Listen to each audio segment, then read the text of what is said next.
first tip is to use a longer spindle. As long as it's not longer than your shin, so you can still use the Bowdrill technique, it's fine. The reason I recommend using a longer spindle is that it lasts longer. Also, your hand isn't blocking the view, so you can see your dust pile being formed. And also you have more room for your bow, so it's less likely to be hitting the floor. The second tip is to create air channels for your dust pile. You can do this by either cutting away the bottom like this, so that air can circulate around the back, or you can even cut a channel that goes underneath your hearth board and all the way out the other side, so that air can get in from the back. If you find you've been drilling in the same hole for quite a while, there'll be a lot of side friction between the side of the spindle and the hearth board. You can get rid of this by simply shaving the edge of the bottom of your spindle away, so that it's not rubbing against the inside of the hole you've been drilling.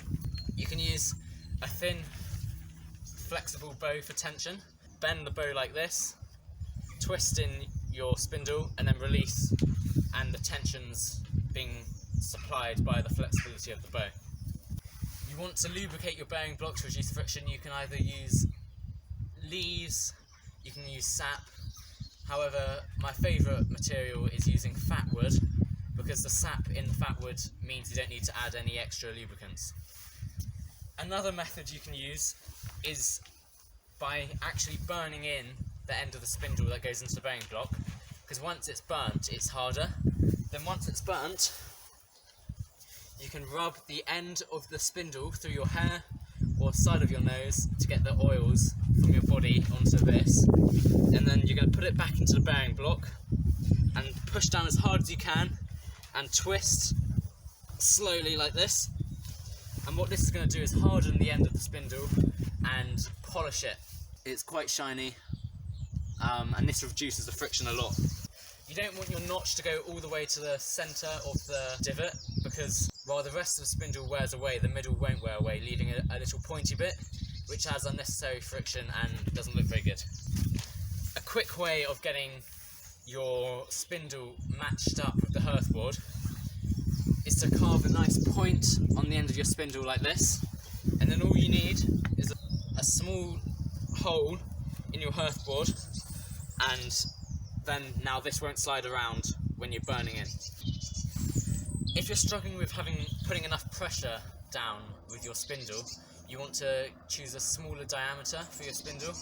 However, you don't want to have a diameter so small, otherwise there will not be enough friction, and so you can't create enough heat to get the ember. When you have pith in the centre of your wood, it can be quite hard to make a point to go into your bearing block.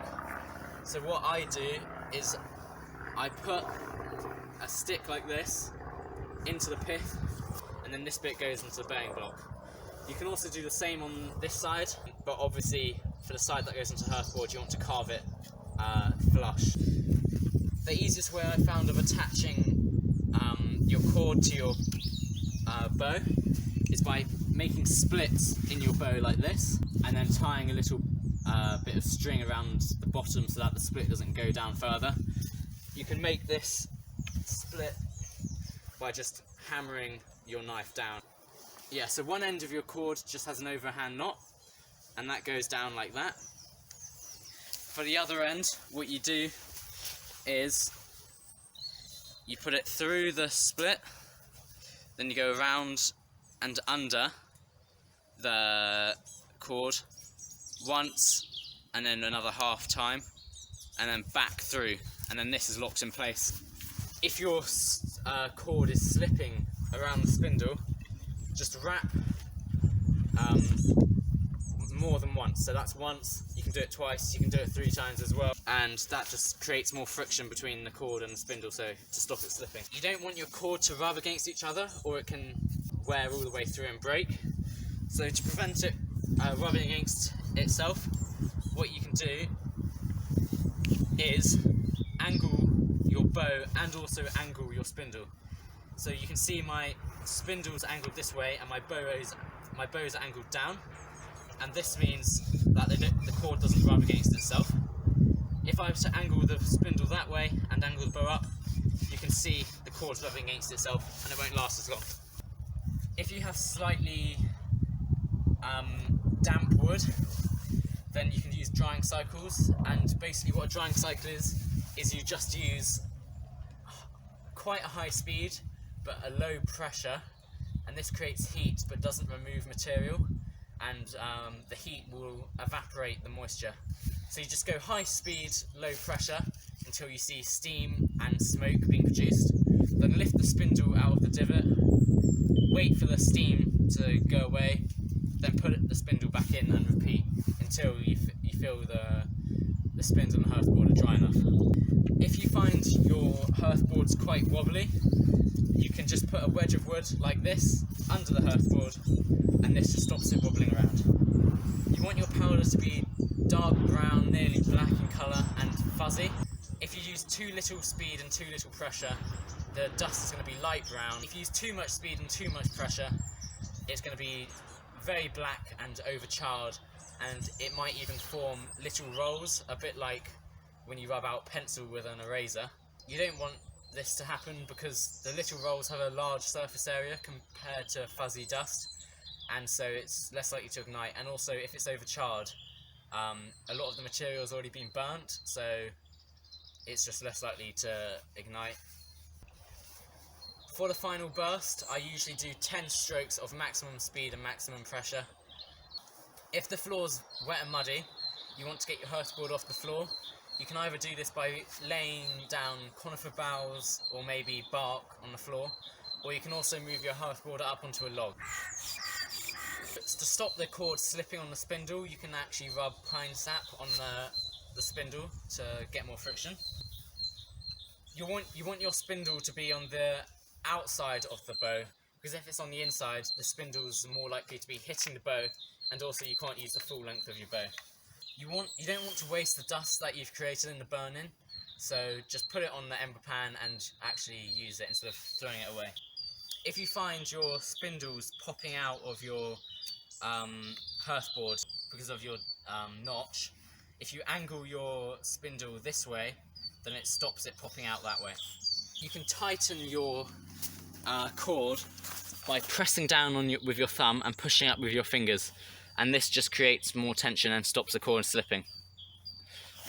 If your ember sort of falls apart, you can actually shape it with your fingers. You don't want to press too hard, but just push the ember all together. And also, if there's dust on the side and dust left over on the edge of your divot, you can pick it up and just gently place it on top of your ember to get a bigger ember. You want to hold your hearth board under the arch of your foot. Also, if you find your shoes getting in the way, you can use bare feet as well. A useful thing to bear in mind is you can only get your ember once the dust pile's at the level of your spindle. So you want to basically fill your notch entirely with dust before you do your final burst of speed to get the ember. Lots of people have a bent back when drilling, but it can be useful to actually straighten your back, as this is more comfortable for some people, and also it's easier to apply pressure on the spindle. You want to make sure that you have absolutely no green tinder in your tinder bundle, as this can create steam and just decreases your chances of success. Also, when your ember's in your tinder bundle, it burns away material on the inside, and this can create a cavity on the inside, which is bad because the heat isn't concentrated. So to get rid of this empty space, just gently press in on your tinder bundle when you're blowing. You don't want to do this at the beginning though, only do it once the ember's established itself, or you could smother the ember and put it out. You can get a piece of punkwood smouldering by holding it against your ember. This is useful because if your first ember goes out in the tinder bundle, at least you have the punkwood still smouldering, so you can have a second chance.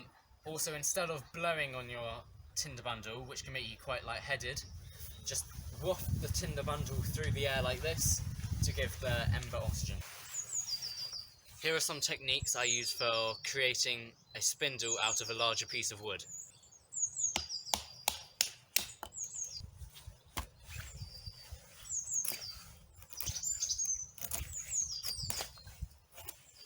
Thanks for watching, guys. I hope this is helpful.